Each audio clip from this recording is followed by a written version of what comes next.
Last week, we told you that AI is creating entirely new categories of companies. Today, we have another signal, which is a company most people outside the developer community have never heard of, has raised $500 million at a $10 billion valuation.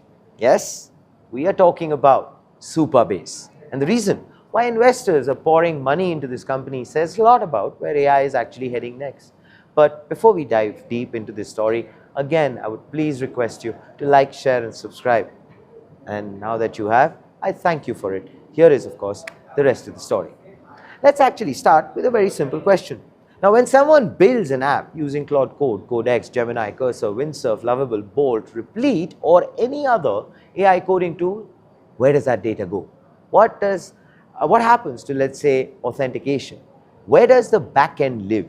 Where do user accounts, databases, files, permissions, and APIs actually reside? Now, for a rapidly growing number of developers, the answer is Supabase. Now, think of it as the back-end operating system for the AI application economy, and that economy is starting to explode. Supabase revealed something remarkable in its funding announcement. Database launches on the platform have grown 600% in just 1 year. But here's actually the statistic that really stands out. More than 60% of new databases are now being launched by AI tools. Not humans, AI tools, ladies and gentlemen. So Claude Code, Codex, Cursor, agentic coding systems, vibe coding platforms. The exact percentage is actually Supabase's own internal data. But the trend is undeniable. Everyone knows the names Codex, Cursor, and Claude Code. But history suggests that infrastructure companies often become the biggest winners. Now, during the cloud era, AWS became one of the most valuable businesses on the planet. During the mobile era, companies that powered app ecosystems built massive businesses. And during the AI era, infrastructure may once again capture enormous value. Now, what's interesting is how this actually started. Supabase was built to solve a practical problem. Developers wanted an open source alternative to Firebase. Now, instead of creating proprietary infrastructure, Supabase built everything around PostgreSQL, well, one of the world's most trusted open source databases. Clearly, that decision is paying off now. The company now says nearly 10 million developers build on Supabase. That number has more than doubled in just 8 months.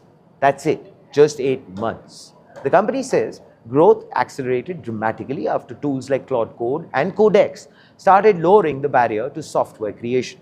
More people can build, more applications get launched, more databases get created, and Supabase benefits from all of this.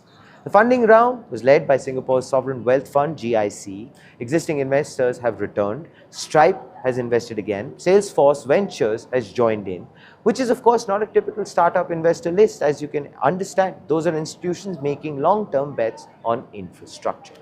Now, the most interesting part of this story isn't so much about the valuation, it's about the valuation and what it represents. So just a few years ago, building software required teams of engineers. Today, a single person with Claude Code, Codex, or Gemini can launch products in days. Tomorrow, AI agents may launch thousands of products automatically, and every one of those products will need infrastructure. That's the bet investors are making, not just on AI, but on the platforms underneath AI. Supabase has become one of the biggest, and at a $10 billion valuation, investors are clearly believing in the fact that we're still in the very early part of the innings. Please do let us know what are your thoughts in the comments below. This, ladies and gentlemen, is Front Page by the AIM Network. Like, share, subscribe, and always remember, think AI, think AIM.